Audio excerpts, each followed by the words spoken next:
Boa noite, meus amigos. Dou graças a Deus pela vida de cada um de vocês.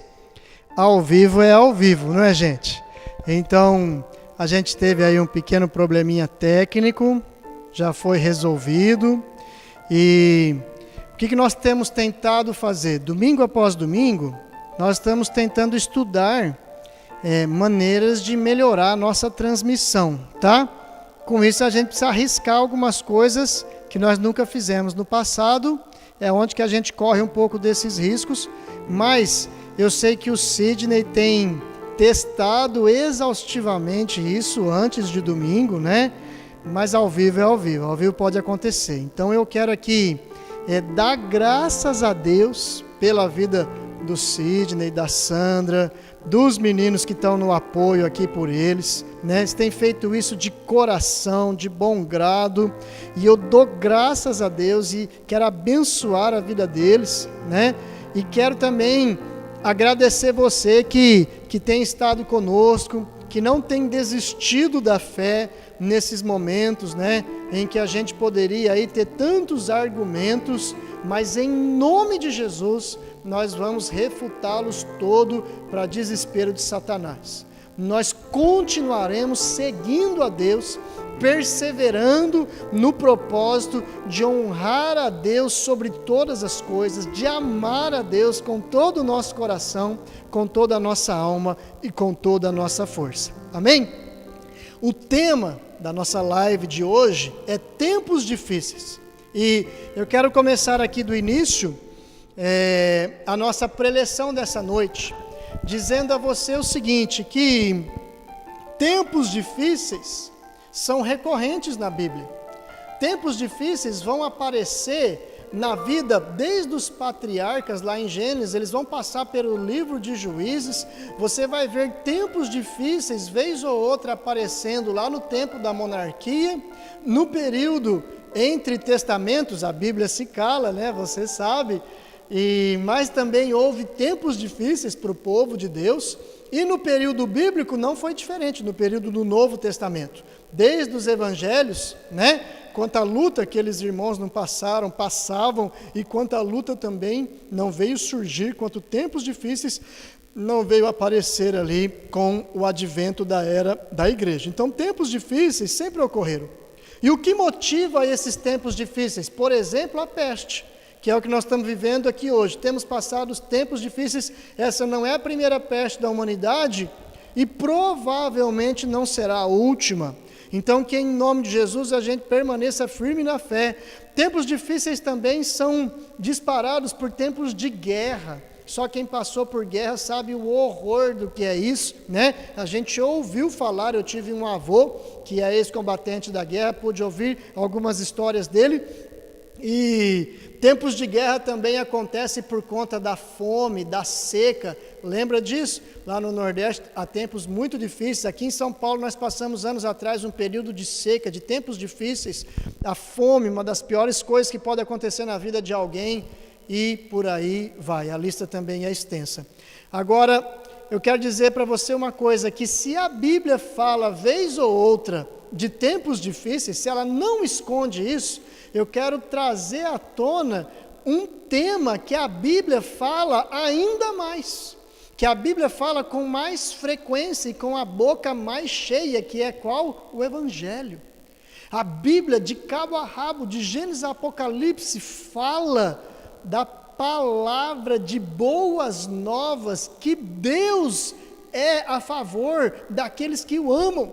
Deus é a favor e não contra a humanidade. Deus fez tudo que existe, achou isso muito bom, e Deus anseia se deleitar conosco na nossa vida, tá bom?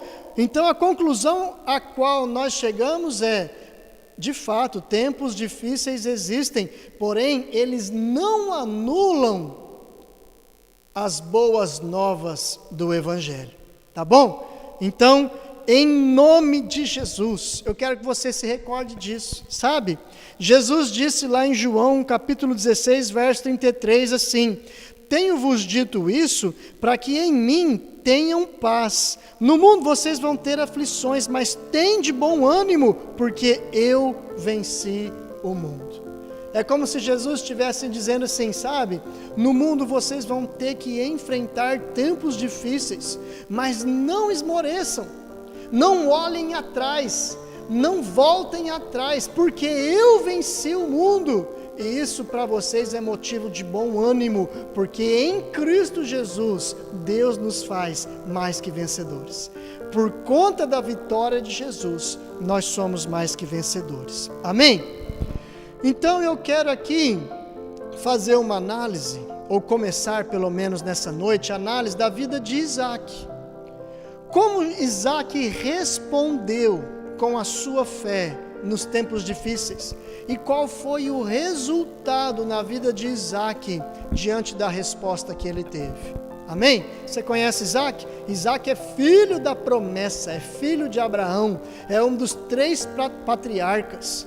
E a gente costuma sempre lembrar de que Abraão teve uma vida difícil. Ele teve que sair lá da terra dele, para uma terra que ele desconhecia, teve que enfrentar um mundo completamente novo, às vezes profundamente hostil. E Jacó então teve uma vida assoberbada aí de coisas ruins, não é isso? Ele brigou com o irmão, tentou passar a perna no irmão, foi ameaçado de morte pelo irmão, teve que fugir de casa, caiu na mão do tio pouco escrupuloso, que se aproveitou dele, escravizou ele gostava de uma irmã, o tio deu a outra irmã, ele teve que trabalhar 14 anos de graça, depois ele teve que fugir lá do tio, enfrentar a ira do irmão dele, e por aí vai. Mas pouco nós dissemos, ou nós costumamos dizer, acerca dos tempos difíceis que Isaac passou. Isaac também teve tempos difíceis, tá? Isso está registrado lá no capítulo 26 de Gênesis. E eu quero começar a ler com você o versículo 1. Capítulo 26 de Gênesis, você vai acompanhar conosco aí na sua tela. Vou pedir, Sidney, joga para nós aí, por favor, essa tela que traz para nós aí Gênesis capítulo 26, verso 1. Olha o que a Bíblia está dizendo. Nos tempos de Isaac, havia fome na terra, além daquela primeira fome que existiu nos dias de Abraão. Por isso foi Isaac a Abimeleque, rei dos filisteus, em Gerar. Está entendendo? Então, uma fome passou a assolar a terra de Canaã, a terra que Isaac habitava com o seu pai, né? Antes do seu pai falecer. E Isaac também teve que encarar os seus dias difíceis. Por quê? Eu já disse isso no começo do nosso culto, porque a fé de cada um vai ser testada pelo fogo. Jesus disse que, Marcos capítulo 9, versículo 49, que cada um será salgado com fogo. E a Bíblia tem um cuidado de dizer assim, essa fome que se abateu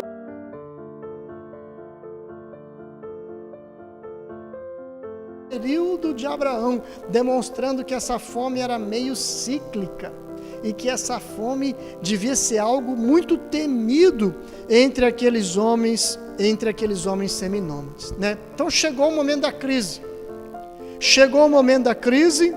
E um dos efeitos da crise, meus queridos amigos, você deve estar sentindo isso na sua pele, é explodir a nossa zona de conforto. Ninguém fica parado quando um formigueiro começa a subir em suas pernas. A crise ele tem esse efeito, ela determina mudança, e em tempos difíceis, então, é necessário mudança, é necessário inovação, e mais do que nunca é necessário, embora nós tenhamos que inovar, nós temos que fazer isso tomando cuidado de não cair fora dos princípios que nós reputamos que dão substrato, que dão fundamento, que dão um alicerce aos propósitos mais caros da nossa vida. E queridos, ninguém gosta de mudar, ou melhor, pouca gente gosta de mudança, não é verdade? E por que mudança é tão ruim? Porque a mudança, ela exige uma postura. A mudança exige que a gente desapegue algo que nós achávamos que fazia parte da nossa vida. Pense em mudar de uma cidade, pense em mudar de uma casa. A mudança exige que a gente enfrente algo novo, e para o nosso cérebro, para a nossa mente, é muito mais fácil, gasta muito menos energia nós pisarmos em caminhos conhecidos. É por isso que quando chega a mudança, tem uma frase do Érico Veríssimo, ele diz que quando os ventos da mudança sopram, alguns constroem barreiras e outros então constroem moinhos de vento. Uns vão entrar em profunda crise, a crise se torna uma avalanche, uma bola de neve, e outros vão aproveitar e vão surfar nas ondas que os ventos da crise fazem, tá? Como é que a nossa fé responde a isso? Então eu quero dizer para você, começar fazendo essa pergunta. Já que a crise vai nos tirar da nossa zona de conforto, vou dizer uma da nossa zona de conforto. Nós estávamos acostumados a frequentar os templos. Para nós é uma zona de conforto. Você chega lá, sentar na sua cadeirinha, ver um culto mastigadinho para você, ver o ministério de louvor que se preparou a semana inteira, ver o acólito que vai fazer ali os passos da liturgia, ver o pregador que vai trazer a palavra, ver o pastor que vai dar a bênção final e você vai para sua casa alimentado. Mas agora, a nossa pandemia do Covid-19 arrebentou com isso. Agora nós tivemos que nos reorganizar para podermos adorar a Deus. Agora, mais do que nunca, Deus tem chamado a mim e a você para percebermos que a nossa casa é o templo. Sabe, a igreja não é mais santa do que a sua casa. Não. Por quê? Porque nós não podemos ser mais santos nas quatro paredes da igreja do que nós somos dentro das quatro paredes da nossa casa. O mesmo encontro que Deus quer ter com você lá no templo da igreja é o mesmo encontro que Deus quer ter com você aí na sala do seu quarto. Aí na sua sala, ou aí no seu quarto, ou aí na sua cozinha, ou lá na área de serviço. Tá certo? Então, queridos, eu quero fazer essa pergunta para nós meditarmos nessa noite. Você vai deixar a crise te levar? Ou você tem um princípio a seguir que é maior do que as forças da crise? Qual vai ser a sua reação? Se a crise está nos impelindo a várias mudanças em relação aos nossos relacionamentos familiares, mudanças às formas de como nós trabalhamos. Será que o nosso emprego vai existir ano que vem? Será que o nosso trabalho vai existir o ano que vem? Essa crise está exigindo uma série de mudanças e eu quero perguntar para você. Isso é ponto pacífico, todo mundo fala que a partir de agora nós teremos um novo normal. Eu quero perguntar para você, para onde as mudanças da crise vão te levar? Tá? Para onde elas vão te levar? E aqui eu quero pensar um pouquinho sobre as palavras de um sociólogo muito famoso chamado Zygmunt Bauman. Ele ficou famoso, entre outros, ele escreveu aquele livro Modernidade Líquida, Amor Líquido, em que ele vai criticar os nossos relacionamentos pós-modernos, dizendo que os nossos relacionamentos hoje eles são fugazes, como o consumismo é muito fugaz, ele é como que escapa entre os dedos da nossa mão. O Zygmunt Bauman, ele tem um pensamento assim, ele fala assim, olha, eu vejo que a humanidade está dividida em duas categorias de pessoas. Uma são jangadeiros e a outra são os marinheiros. Sabe, jangadeiros são aqueles que viajam em jangadas. Como é que eles viajam? Os jangadeiros constroem a jangada e a única coisa que eles podem fazer é jogar a jangada na corrente, seja do rio ou seja de onde for, e deixar que a corrente os leve. Eles não precisam de bússola para serem guiados. Os marinheiros não. Sem bússola, os marinheiros em alto mar nunca vão conseguir chegar ao destino que eles traçaram para a sua viagem. Mas os jangadeiros é diferente. No máximo, eles têm um cajado, um pedaço de pau para tirar das margens pedregosas, para não quebrar a jangada, né? Ou para sair de algum perigo. no máximo. Mas o máximo que eles podem chegar também é aquele curso pré-definido que as torrentes o levarão. O marinheiro é completamente diferente. O marinheiro, ele depende da bússola, e é a bússola que vai fazer ele virar no momento em que ele tiver que virar. E ele vai poder então singrar mares muito mais vastos e chegar a lugares muito mais longes, de acordo com aquilo que ele havia planejado. E o Zygmunt Bauman vai dizer assim que os seres humanos são dessas duas espécies. Ou são os jangadeiros são aqueles que seguem a filosofia do sábio Zeca Pagodinho: vida leva eu, não é assim? Vida, deixa a vida me levar, a vida leva eu. Esses são os jangadeiros.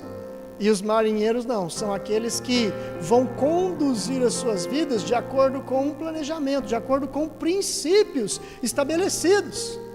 Não serão as tempestades em alto mar que vão desviar o transatlântico do marinheiro, tá? E eu quero usar esse pensamento para pensar um pouco sobre Isaac. Abateu a fome lá em Canaã, chegou a crise. Isaac vai ser um jangadeiro ou Isaac vai ser um marinheiro? Você vai ser quem? Qual é a primeira resposta de Isaac? Lembra lá do verso 1?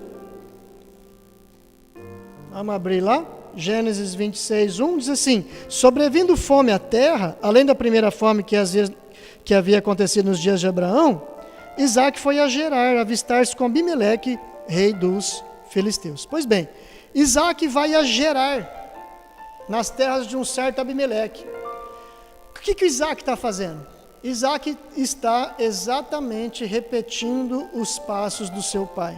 Se você ler lá em Gênesis, capítulo 20, verso 1, você vai ler certa vez Abraão também saindo com a sua esposa Sara e indo a Gerar, encontrar-se também com um certo Abimeleque, né? Então, naquele princípio, a primeira resposta de Isaac foi caminhar por caminhos conhecidos, foi escolher aquilo que o seu pai havia lhe ensinado fazer, tá? Provavelmente, a gente não pode afirmar isso, mas nós podemos conjecturar que Isaac estava se preparando de repente para descer ao Egito. Por quê? Porque nós estamos falando de seminômades. E seminômades dependem exatamente da abundância da terra. Os nômades, eles migram de lugar para lugar, buscando aqueles lugares em que os seus rebanhos serão alimentados.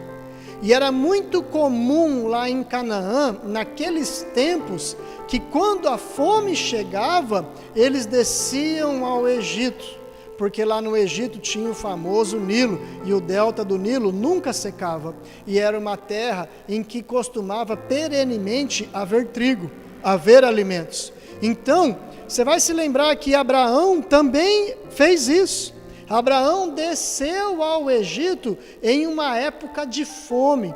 Vocês vão se lembrar que o filho de Isaac, Jacó, em uma época de fome, ele vai mandar os seus filhos lá para o Egito, né? Que é quando os seus filhos vão encontrar José. Por que eles foram lá atrás de José? Porque Canaã estava debaixo de fome, no caso junto com o Egito, mas o Egito tinha guardado comida. Então era muito comum descer ao Egito. E se Isaac simplesmente reproduzisse os passos do seu pai, se Isaac simplesmente ouvisse a voz da lógica, o mais razoável era o quê? Que ele fosse para o Egito. Sabe? O que estão dizendo para você fazer, meu querido, nesse tempo de crise? Uma vez eu estava na escola e na escola, assim, eu era menino, né? Estudante é uma vida dura, tá todo mundo duro, né? E eu trabalhava com o meu pai na feira e tinha um amigo que trabalhava comigo, assim, não na feira, tinha um amigo que trabalhava com o seu pai, o pai dele era vidraceiro. E a gente estava conversando e ele contando para mim como que ele fazia para roubar o pai dele, para levar dinheiro do pai dele. E eu olhei para ele com a cara assim de interrogação, né? Falei assim, cara, você está falando que para eu poder ter dinheiro para sair, eu vou ter que roubar o meu pai? Não faz o menor sentido isso para mim. Mas ele falou que era o que todo mundo fazia. Era o que todo mundo fazia. O que você vai fazer nesses tempos de pandemia? Você vai fazer aquilo que todo mundo faz? Pois bem, vamos ver o que Isaac vai fazer? E aqui, meus irmãos, entra a chave de alguém que vai andar com Deus e alguém que não vai andar com Deus. Nesses tempos difíceis, é fundamental ouvir a voz de Deus. Sabe, Isaac não era como a maioria, assim como a sua mãe deve ter te falado muitas vezes que você não é a maioria. Esses dias eu recebi um WhatsApp falando das coisas que a mãe falava, lembra? O negócio, pega o guarda-chuva porque vai chover, e uma das coisas que a nossa mãe falava, minha mãe talvez esteja ouvindo aí, ela vai se lembrar disso, quando a gente ia pedir, mãe, deixa eu ir, a mãe, não, você não vai, mas mãe, está todo mundo combinando de ir, e a mãe falava, moleque, você não é todo mundo, não é assim que a mãe falava? Pois bem, Isaac também não era todo mundo. Queridos, isso é de uma profundidade de sabedoria filosófica sem igual, porque o que a mãe está falando para o seu filho? Em outras palavras, aquilo que Jesus disse aos seus discípulos. Lembra que Jesus disse? Falou assim, gente, é o seguinte, tem dois caminhos. Um é o caminho largo, que vai todo mundo por ele. A maioria vai por ele. O problema é o seguinte, a porta é larga, mas ela dá para a perdição. Agora tem um caminho estreito, que poucos são os que se acertam com ele, mas o benefício é qual? Que no fim dele, você encontra a vida. Está entendendo? Então, o que Deus queria fazer na vida de Isaac, é o que Deus queria fazer na vida de todo mundo, mas nem todo mundo está disponível para ouvir a voz de Deus, porém isso é fundamental, para que eu e você tenhamos uma vida de paz, mesmo em meio à guerra, tá bom? Isaac não era todo mundo, por quê? Porque ele era filho de Abraão, e agora você vai começar a ligar os pontos com o início do nosso culto.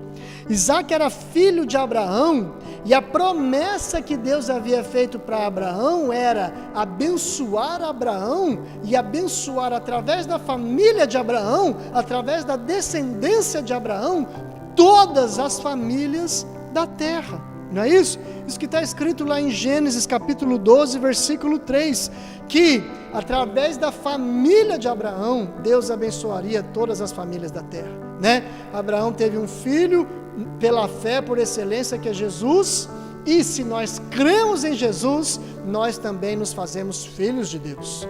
Jesus é o nosso irmão primogênito, nós somos os irmãos mais novos, e pela fé nós também somos reputados biblicamente como filhos e filhas de Abraão. Sabe o que isso significa? Que o privilégio de Isaac, por nascer filho de Abraão, não era restrito aos judeus, aqueles que carregavam em suas veias o RH positivo, o AB negativo positivo de Abraão, não. Abraão, além da sua linhagem física, ele também tem uma linhagem espiritual, uma linhagem que nasce da fé. Então, o privilégio de Isaac, que o distinguia, que o elevava, que lhe dava nobreza, é algo que também está disponível a você. Aos olhos de Deus, você é muito caro, meu irmão e minha irmã. Deus ama você, Deus chama você para fazer parte da família que Ele está resgatando do cativeiro da morte e das trevas. Amém? Isso é maravilhoso. Então você não é todo mundo. Você não precisa correr para onde todo mundo está correndo. Você não precisa se desesperar, se descabelar, como talvez todo mundo ao seu redor está fazendo, porque você é filho de Abraão, você é filho de Deus. Creia tão somente e se prepare para ouvir a voz de Deus, que é o que acontece com Isaac, né? Isaac era filho de Abraão, e se tinha alguma coisa que Deus gostava de fazer com Abraão, sabe o que era? Era falar com ele, era revelar a ele aquilo que ele estava prestes a fazer. Eu estava meditando nisso e lembrei aqui daquilo que quando Deus foi fazer em Sodoma e Gomorra, está lá em Gênesis capítulo 18, versos 16 a 19, Deus chega e se pergunta, né? Ele fala assim: por acaso eu ocultarei do meu servo Abraão aquilo que estou prestes a fazer? Olha que coisa maravilhosa, Deus está disponível para revelar a sua intimidade àqueles que Ele ama. Deus está desejoso de compartilhar os seus segredos com aqueles que o buscam. É isso que Deus quer fazer na sua vida.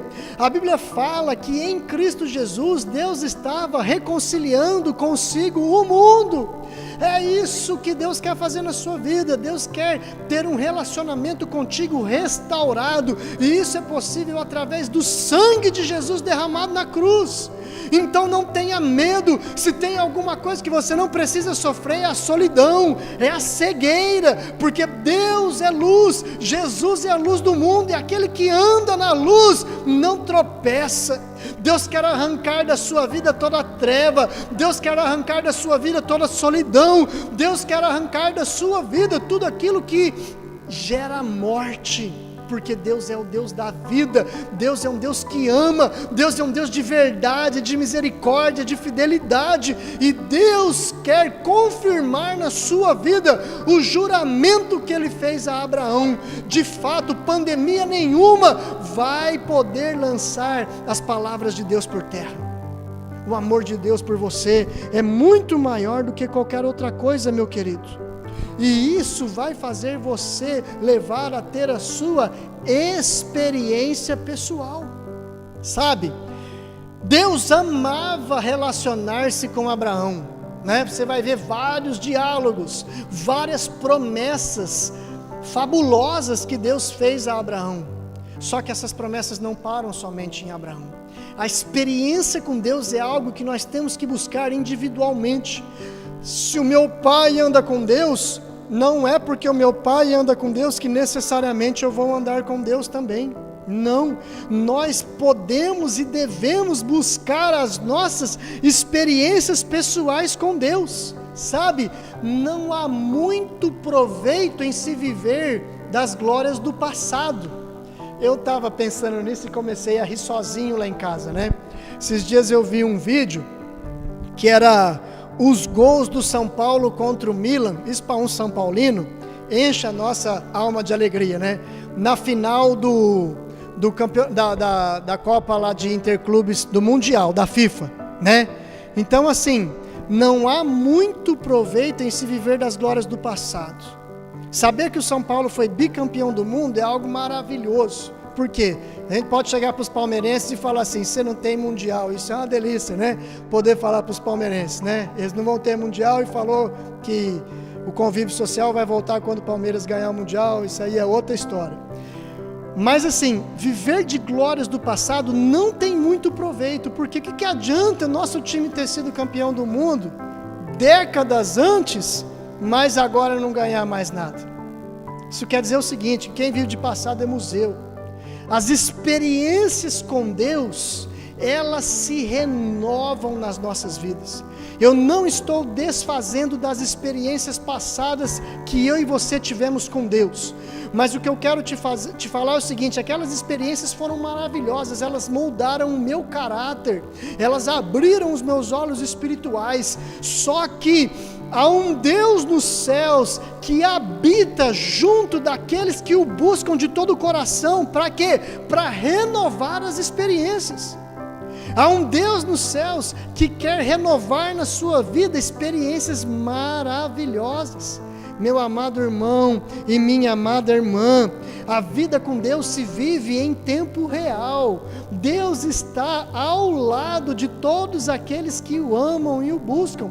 Eu quero dizer para você que você não precisa viver de glórias do passado, que você não deve viver de glórias do passado, mas Deus quer nessa noite, nessa semana e nos dias que virão, oxigenar a sua fé, te dar um novo ânimo, uma nova esperança, independente de pandemia, independente de guerra, independente de morte, independente de emprego. Deus quer renovar a sua fé.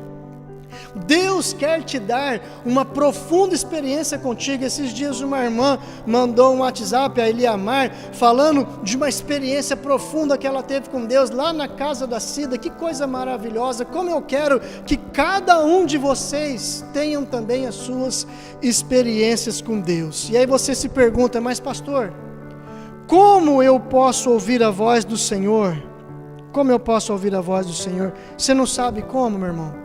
O salmista responde, a Bíblia diz assim: a intimidade do Senhor é para aqueles que o temem, Ele lhes mostrará a sua aliança. Sabe, nessa pandemia, guarde o temor do Senhor no seu coração, porque esta é a chave da sabedoria, e ela vai levar você ao conhecimento da vontade de Deus, da palavra de Deus, que é a causa fundamental da prosperidade na nossa alma. A Bíblia também vai dizer assim: buscai ao Senhor enquanto se pode achar, invocai-o enquanto Ele está perto, deixe o ímpio o seu caminho, o homem maligno os seus pensamentos, e se converta ao Senhor, que se compadecerá dele. Torne para o nosso Deus, porque Ele é grandioso em perdoar. Então, se você estava vivendo mergulhado em algum pecado, abandona o seu pecado, abandona todo o peso que você tem carregado, se entregue por completo a Deus e viva uma vida de simplicidade na santa presença de Deus, e Ele vai revelar para você a intimidade dEle, os segredos dEle. Ele vai renovar a alegria no seu coração, Ele vai mostrar para você do que é feito a aliança dEle, que é de um amor insondável, insuperável, incomparável. É dessa maneira que você é amado por Deus, meu irmão. Então não perca tempo, busque ao Senhor, coloque-se de uma forma que você seja apto a ouvir a voz do Senhor. Eu estava lendo a Bíblia, estava me lembrando da história de Balaão. Lembra a história de Balaão? Balaão foi contratado por dinheiro por um reino de Moabe que queria amaldiçoar Israel. Israel estava saindo do Egito para tomar posse de Canaã, quando Moabe sabe que ia ser atropelado por Israel, então ele contrata um profeta. O erro de Balaão foi profetizar por dinheiro, foi querer gerar lucro, foi ser egoísta com o dom que Deus havia lhe dado. Mas uma coisa é inegável, Deus tinha dado para ele um dom, tanto que Deus vai falar com Balaão, dizendo assim: não adianta, esse povo aí você não pode amaldiçoar. Então Balaão começa a abençoar o povo de Israel, a ponto de Balaque, o rei de Moabe, ficar irado e fala assim: mas eu estou pagando você, é para você amaldiçoar e não abençoar. E Balaão vai falar assim: você não pediu para eu falar aquilo que Deus mandasse? Eu não falei para você que eu iria falar apenas aquilo que eu ouvisse de Deus? E ele vai se apresentar como aquele que se coloca de prontidão para ouvir a voz de Deus. E é isso que nós precisamos aprender, meus queridos. Talvez seja essa uma necessidade mais básica e fundamental que você tem na sua alma, sabe? Às vezes as pessoas estão gritando para você, às vezes a sua dor está gritando para você uma série de necessidades. E eu quero dizer biblicamente para você que uma das maiores necessidades que nós temos é aprender a ouvir a voz do Senhor. Depois você continua lendo Gênesis, capítulo 26, os versos 2 em diante. Você vai ver que Isaac então ouve a voz de Deus. Por quê? Enquanto a expectativa natural era de que Isaac fosse ao Egito, Deus dá outro comando para ele. Vamos ler o versículo 2? Põe na tela para nós aí, Sidney, se for possível. Se não for, não tem problema. Mas o versículo 2 diz assim: apareceu-lhe o Senhor e disse: não desças ao Egito, fique na terra que eu te disser. Olha, Deus fala com Isaac de uma maneira totalmente contra-intuitiva. Na medida em que havia ali uma maciça migração para o Egito, onde havia água, onde havia trigo, onde a gente supõe que havia alimento, e onde os nômades todos estavam migrando, Deus chega para Isaac e fala assim: você não é a maioria, fique aqui. Sabe o que é mais lindo, meus queridos? Isaac dá ouvidos a Deus. Isaac ouve a Deus no meio da crise. A fome estava crescente em Canaã, mas isso não foi suficiente para tampar a voz de Deus dos ouvidos de Isaac. E isso é particularmente proveitoso, por quê? Porque no meio da crise se avolumam aquelas vozes contrárias à voz de Deus, não é isso? No meio de uma crise é muito comum nós ouvirmos uma metralhadora de notícias ruins que sugam a nossa esperança. Mas eu quero lembrá-lo daquilo que nós dissemos no começo. A Bíblia nunca escondeu a existência dos maus dias, mas ela também nunca deixou de afirmar que o Evangelho existe, que o Evangelho continuará. Passarão céus e terra, mas as boas palavras da aliança que Deus fez com a humanidade, através de Abraão, através de Cristo Jesus, continuam sobre a sua vida disponíveis. Amém, meus irmãos? Então a voz de Deus é direção segura para todos os peregrinos. A voz de Deus é direção segura para os marinheiros em alto mar. A voz de Deus é segura para os beduínos no deserto. A voz de Deus é segura para os matonenses no meio da pandemia do Covid-19. A voz de Deus é segura, meus amados. Deus nunca falhou.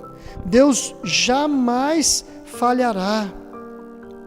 E ao ouvir o comando de Deus para a sua vida, o Isaac se retira da multidão. Olha que coisa linda. Retirar-se da multidão na Bíblia tem um nome, sabe como é que chama isso? Santidade ao Senhor. Sabe o que é santidade? É exatamente consagrar-se a Deus.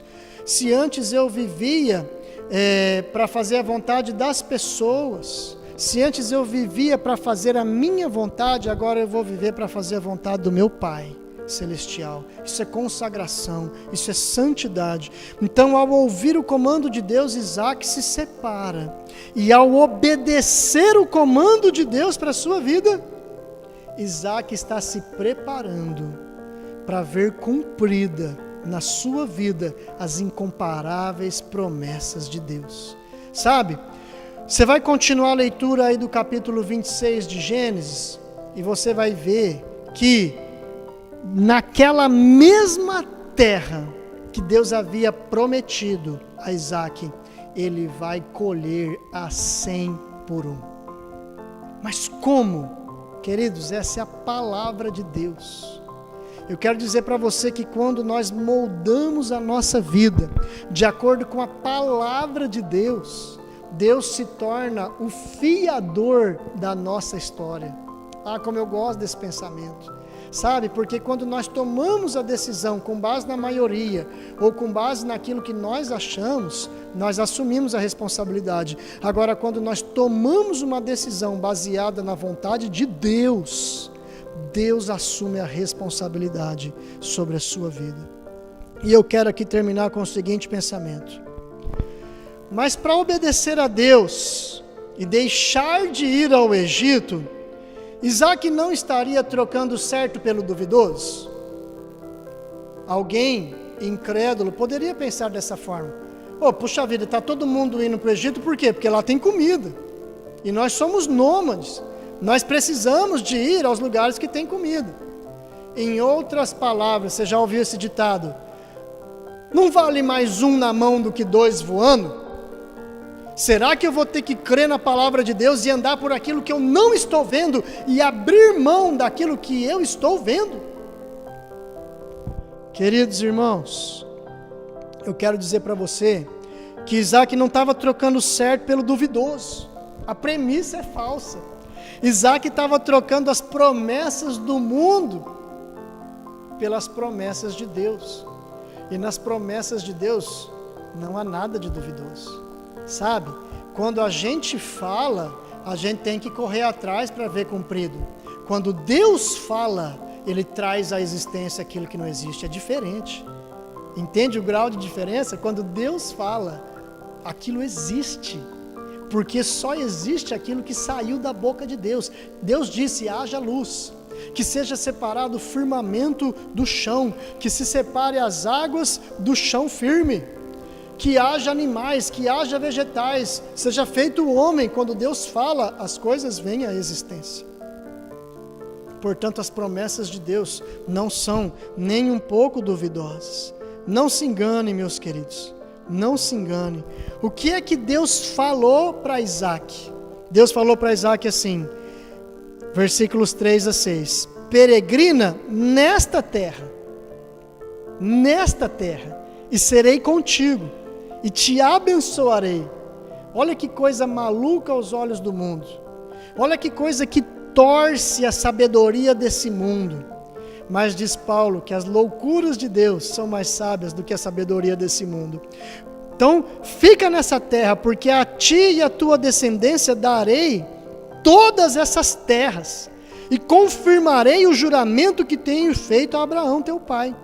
Multiplicarei a tua descendência como as estrelas dos céus, e darei à tua descendência todas estas terras. Por meio delas serão benditas todas as nações da terra.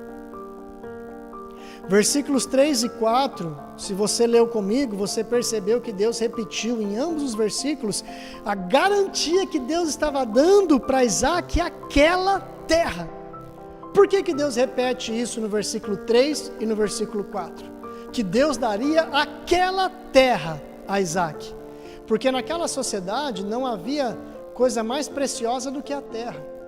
Eles são nômades e eles precisam de terras frutíferas, terras cultiváveis, terras que sejam abundantes.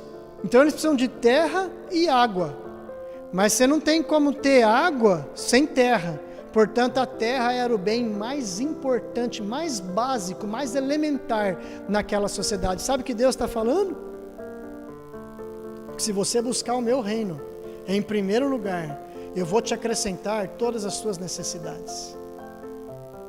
Se você fizer de mim o seu bom pastor, nada te faltará. Eu é que sei que pensamentos tenho a respeito de vós, pensamentos de paz e não de mal. Os meus pensamentos são no sentido de guiarem você a águas de descanso, a pastos verdejantes. Não fique se debatendo, não seja incrédulo, mas creia. E aí o texto continua: portanto, Abraão obedeceu a minha voz, guardou o meu mandado, os meus preceitos, os meus estatutos e as minhas leis. E eu vou terminar com essa frase: assim habitou Isaque em Gerar. Assim habitou Isaque em Gerar. Sabe, queridos, Isaque teve que mudar para permanecer no centro da vontade de Deus. Não é isso? Ele saiu de Canaã, foi para Gerar, e Deus manda a ele, falou: ó, você fica aqui, porque eu vou te abençoar aqui. Não é no Egito, não é no Alasca, não é na China, é aqui. E Isaque permaneceu onde? Exatamente onde Deus havia lhe falado. Por quê? Porque havia uma promessa. Deus havia prometido a ele confirmar o juramento feito a Abraão. Eu comecei o culto dizendo que pela fé em Cristo Jesus nós somos feitos filhos de Deus. E feitos filhos de Deus pela fé, nós também nos tornamos filhos de Abraão, porque ele é o pai da fé. Eu quero dizer a você que se você crer, se você se posicionar, você vai ouvir a voz de Deus no meio da crise. Deus vai guiar os seus passos. Você vai ser próspero, porque há uma aliança com Deus sobre a sua vida. Sabe? Junto com os tempos de seca, junto com os tempos de fome, junto com os tempos de guerra, junto com os tempos de praga, Deus continua prometendo aos seus filhos a providência das suas mãos. Isso não é lindo, meus amados? Isso é maravilhoso. Você olha para a Bíblia e faz uma pesquisa, sempre que aparece a providência divina, geralmente ela aparece associada com esses tempos de crise. Por quê? Porque os tempos de crise nessa terra não são suficientes para colocar em crise os céus. Não, Deus não está em crise. Deus ama você com o mesmo amor que Ele amou Abraão, Isaque e Jacó. Para onde você vai se mudar nessa pandemia, meu querido? Você vai deixar que as correntes do desespero te levem, como se você fosse um jangadeiro? Ou você vai ser um marinheiro, que vai assumir a Bíblia e a palavra de Deus como a sua bússola, que vão guiar você para a terra celestial? Sabe, a Bíblia lá em Hebreus vai dizer que todos nós, filhos da fé, somos peregrinos. Abraão foi peregrino, e Deus mostrou para ele uma terra. E se nós seguirmos a palavra de Deus, nós somos peregrinos que vamos alcançar as promessas. Pela fé, Abraão, sendo chamado, obedeceu, indo para um lugar que havia de receber por herança. Saiu sem saber para onde ia. Pela fé, habitou na terra da promessa, como em terra alheia, morando em cabanas com Isaque e Jacó, herdeiros com ele da mesma promessa, porque esperava a cidade que tem fundamentos, da qual o artífice e construtor é Deus. Amém? Quero fechar essa palavra com esse pensamento, e que a bênção de Deus seja sobre a sua vida. Glória a Deus. Amém? Vamos orar, queridos? Eu quero orar para que essa palavra seja realidade na nossa vida, para que a vida de Isaque possa guiar a nossa vida também, né? Isaque ouviu a Deus naqueles tempos críticos de pandemia, ou melhor, de seca, né? De crise. Isso fala para nós que nós também podemos ouvir a Deus nesses tempos de crise. Amém? E eu quero ver agora aí, você mandou os seus pedidos de oração, eu quero recolher aqui os seus pedidos de oração, eu quero ter um momento agora de intercessão, né? De intercessão pela nossa cidade, pelo nosso país. Quero orar pela sua vida. Combinei aqui com a minha esposa querida, que ela ia me mandar, aqui os pedidos de oração, e vou pedir. Amém. Se você quiser, deixa aí o seu pedido nos chats. A Lara está falando aqui que não houve pedidos. Queridos, eu quero abrir essa oportunidade, né? Eu estou vendo aqui um pedido da Alessandra, né? Para orar pelo Zé, que o meu não está muito bom. Estou com meu pai no hospital, ele fraturou o fêmur numa queda sábado. Puxa vida. Nós vamos orar então pelo pai da Alessandra. Nós vamos orar pela saúde da dona Euzélia. Como a senhora está, dona Euzélia? Está tudo bem aí? Né? Nós vamos orar pela prima da Cris, que é a Neuza. Eu quero colocar esses pedidos de oração aqui, né? Vai escrevendo e ore conosco. Amém, queridos? Nós vamos orar. Pai das luzes, Pai querido, eu te exalto e eu te glorifico por essa noite, pela liberdade que o Senhor nos concede de seguirmos a bênção do Senhor. Meu Deus, em nome de Jesus, nós imploramos, papai, faz a tua obra, glorifica o teu nome sobre as nossas vidas. Não nos deixa, Pai, nos perder em nossos próprios caminhos, mas que o Senhor seja para nós direção, escudo, rocha e fortaleza. Pai, eu quero abençoar aqui, ó Deus, a vida da dona Neuza, Senhor, que é a prima da Cris. Deus, em nome de Jesus, abençoa, Pai. Eu acredito que seja questão de saúde dela. Abençoa a saúde da dona Euzélia. Abençoa, Pai, a saúde da Vera, a mãe da Cíntia. Abençoa a irmã da Silmara, Senhor meu Deus. Em nome de Jesus. Abençoa o pai da Alessandra, Pai, que está lá no hospital, fraturou o fêmur. Meu Deus, em nome de Jesus, nós colocamos esses pedidos de oração aqui diante do Senhor. Nós cremos que Tu és o médico dos médicos, que Tu és o Senhor dos senhores, e nós imploramos ao Senhor, faz a Tua obra, Espírito Santo. Abençoa cada irmãozinho meu, Pai, cada irmãzinha, fortalece a fé dos meus irmãos, Pai. Abençoa a nossa nação, Senhor meu Deus.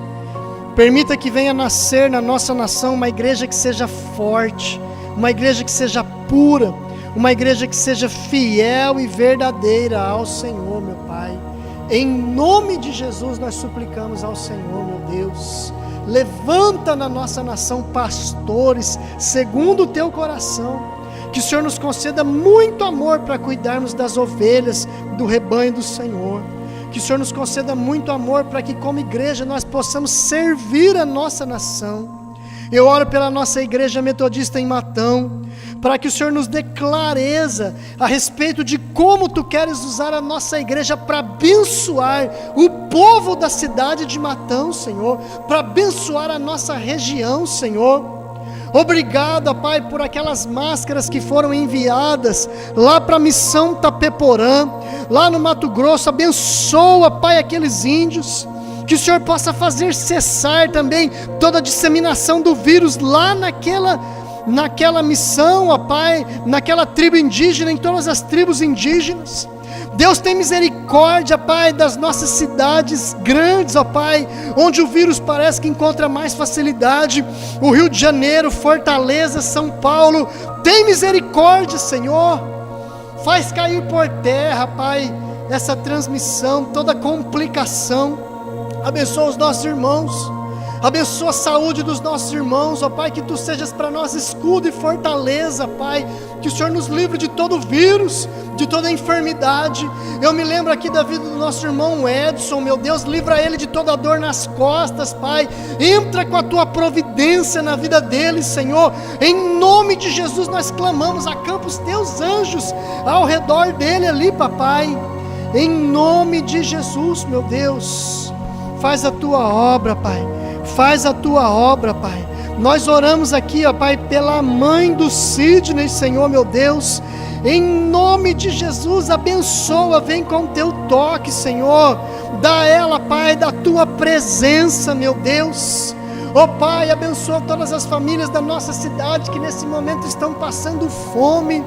Em nome de Jesus, abençoa, Pai, a população de rua, meu Deus. Permita que eles se encontrem contigo. Abençoa todos aqueles que estão alimentando os famintos, aqueles que estão dando abrigo, Pai, aqueles que não têm teto. Abençoa, Pai, os nossos governantes, Senhor, para que eles não façam dessa pandemia um palanque, mas que verdadeiramente eles se preocupem com o Senhor, que eles tenham temor do Senhor, que eles se preocupem com o povo, Senhor, meu Deus.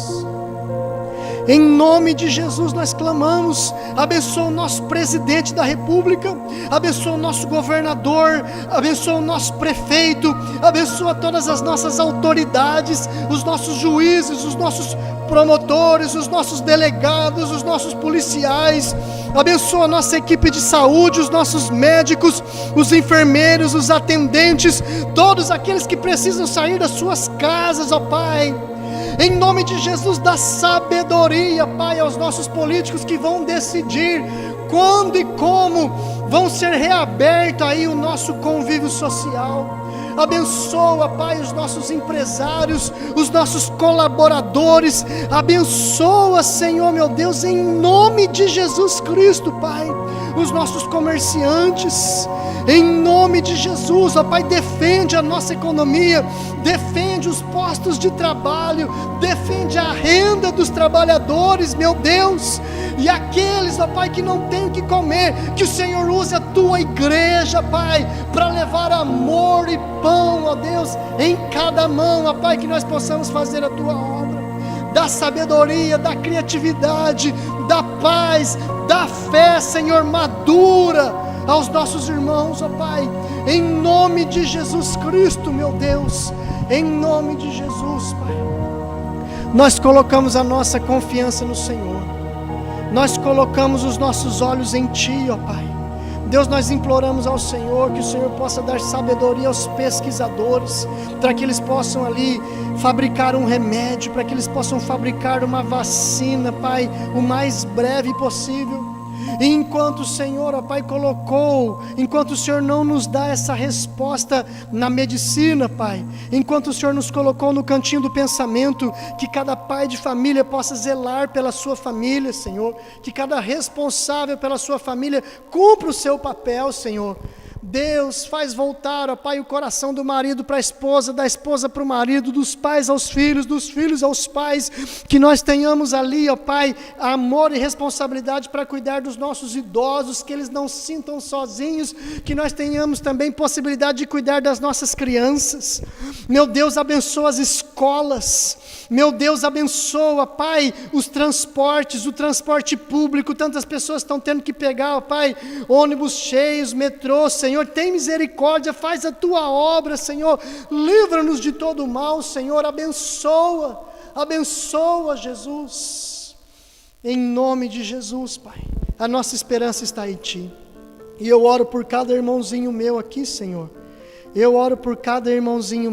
Senhor, abençoa a saúde, abençoa, Pai, a fé, Senhor, meu Deus, para que nenhum deles volte atrás, para que nós possamos estar juntos, ó Pai, adorando ao Senhor, perseverando, Pai, em uma vida de santidade e consagração, perseverando em buscar ouvir a Tua voz, Pai, em nome de Jesus, e que a bênção do Deus Todo-Poderoso seja alcançada aí na sua casa, que a graça manifestada na doçura de Jesus Cristo também envolva o seu coração e a sua mente, e que o Espírito Santo de Deus influencie você a ter uma vida de consagração, a reconhecer que você não é a maioria, mas que você e Deus são a maioria, em nome de Jesus, amém? Para encerrar, queridos, quero agradecer aqui a nossa produção, o Sidney e a Sandra. Quero agradecer você que participou conosco nesse culto. Quero convidar você a fazer parte das nossas células virtuais que estão ocorrendo aí de segunda a sexta-feira, né? Quero convidar você a participar do nosso culto no domingo que vem, em nome de Jesus, que você possa estar orando conosco, jejuando conosco, buscando a presença de Deus, que você seja uma bênção nessa semana, porque Deus tem bênção para compartilhar com você. Amém? Um grande abraço, até a próxima, em nome de Jesus. Se cuida.